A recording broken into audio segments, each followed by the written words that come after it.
foreign policy, a hallmark of both Democratic and Republican administrations, and a cornerstone of American leadership on the international stage. Now, some may ask why I do this in the face of pressing global challenges. Why speak out for what is right even when it is not popular? It's simple. When we guard against genocide, when we prevent ethnic cleansing, when we speak out against atrocities, we uphold America's standing as a global force for good. And we recognize that countries that observe the human rights of its people are less likely to create conflict with other countries. However, when the United States fails to carry out this responsibility, when we turn a blind eye in order to suit other interests, then we do irreversible damage to our moral authority and our ability to stand up for human rights worldwide. Moreover, we allow malign actors like China and Russia, Turkey, and Iran to fill the void and expand their influence. What I'm describing isn't some hypothetical scenario. No, in fact, it's happening right now. Madam President, as I speak on the Senate floor, the ancient Armenian community of Nagorno-Karabakh has been hollowed out by a brutal Azerbaijani regime, one that is hell-bent on erasing them off of the map. For months, we've seen this humanitarian crisis unfold in slow motion. First, it was the Azeri blockade of the Lachen corridor, a blatant violation of the 2020 ceasefire agreement between Armenia and Azerbaijan. As the only road in and out of the Karabakh Mountains, Azerbaijan's blockade of Lachen, that corridor, effectively cut off the flow of people, food, medicine, and basic supplies. It went on for months, even as Russian peacekeeping forces, supposedly there to enforce the ceasefire, stood idly by. In this way, Azerbaijan's government carried out an intentional campaign of suffering and starvation in Nagorno-Karabakh. With the corridor blocked, shelves cleared out. Fuel shortages prevented ambulances from responding to emergencies. Rolling blackouts kept hospitals from performing basic procedures. And studies found out that 1 out of every 3 deaths in the region was from malnutrition alone, with children waiting in line for bread in order to feed family members who were too weak to leave the house. By July, the Azeri government was denying even the Red Cross from access to the region.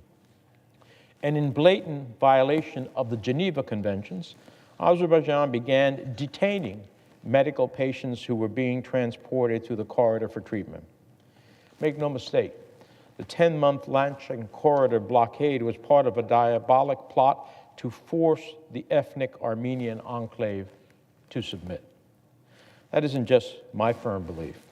It's also the conclusion of the former chief prosecutor of the International Criminal Court, Luis Moreno Ocampo.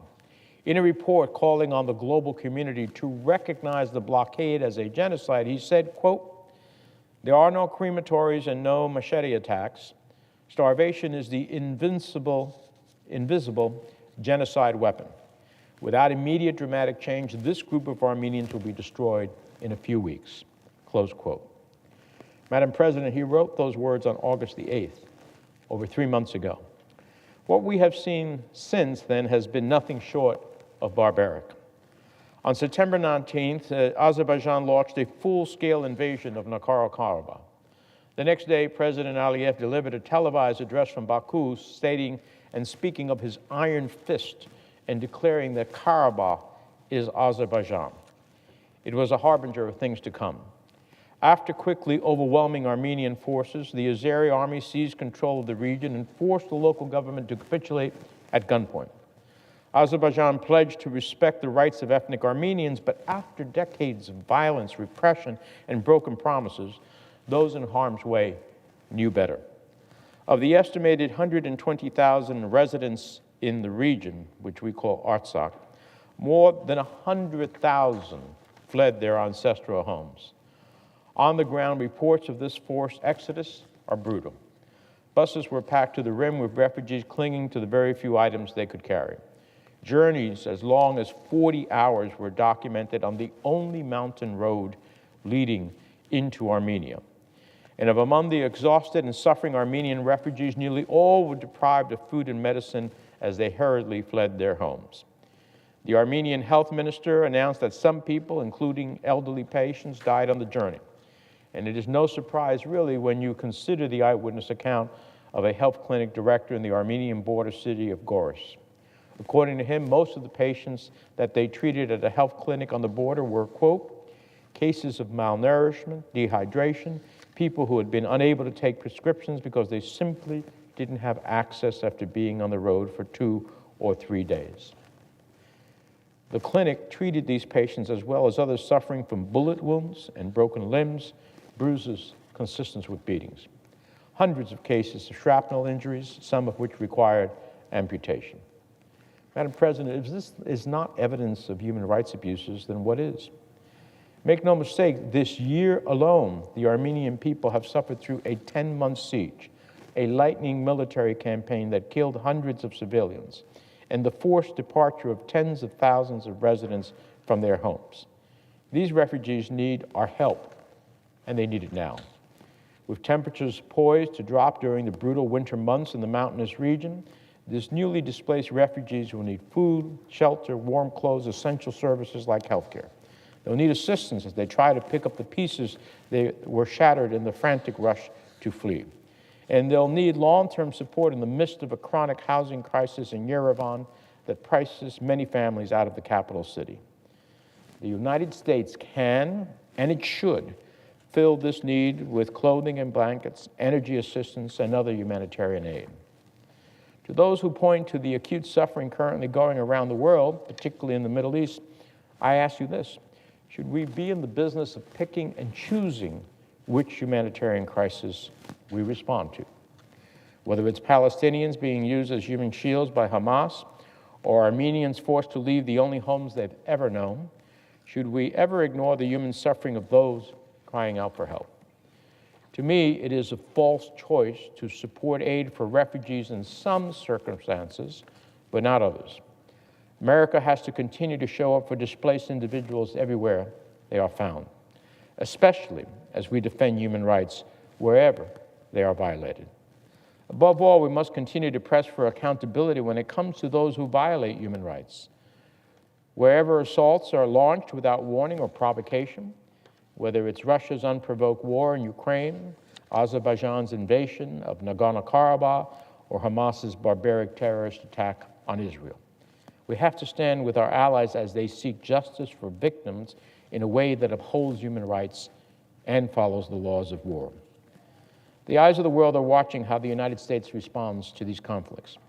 And as we have done so many times before, we must leverage our position as a moral authority for good in order to deliver necessary aid to the affected regions. As I've said, human rights are a central tenet of our foreign policy. We cannot afford to lose sight of that in this moment, which is why we must continue to raise the plight of Nagorno-Karabakh in the halls of Congress. This cannot be a forgotten genocide, as so many others have been throughout history. We cannot lose sight of the task at hand, which is to stand in the breach and address the Azeri threat before it presses its advantage and seeks to seize more territory. That's right, more territory. President Aliyev has openly stated that he'd like to, quote, unite his country with its exclave in Nakhchivan by cutting through sovereign Armenian territory. The potential catastrophe that could set off cannot be overstated. The last thing we need in this region is further conflict between two states that share their borders with Iran and Turkey. Therefore, I submit to my colleagues that our top priority must be to stand in the breach and address the threats that Armenia continues to face before tensions again spiral out of control.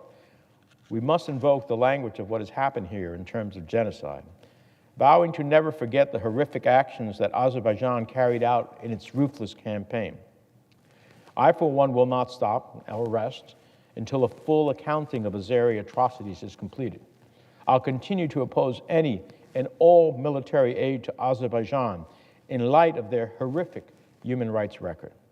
And the Biden administration should not be using the waiver authority it has to give Azerbaijan U.S. military assistance. And I'll make sure that what happened in Nagorno-Karabakh is never forgotten by the powers that be.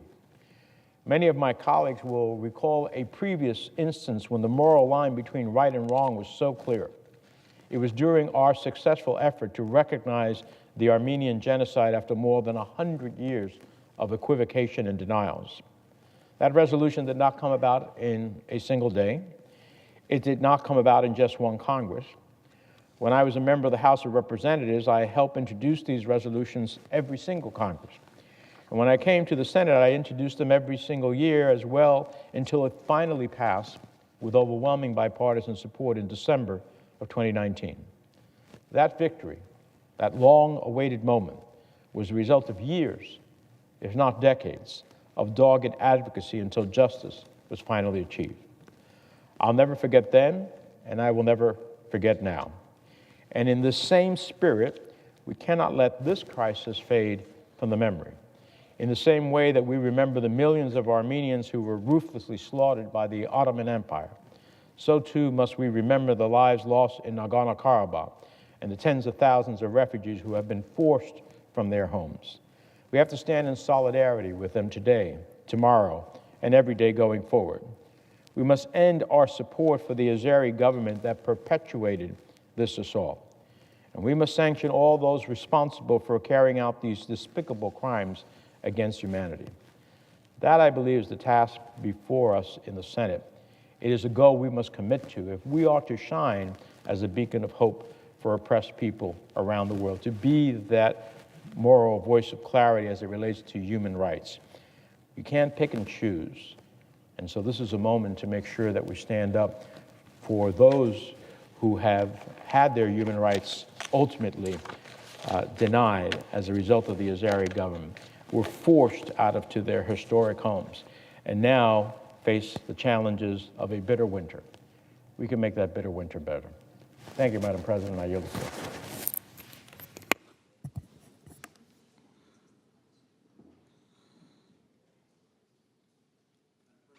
Senator from Texas. Madam President, as we all are painfully aware, at home and around the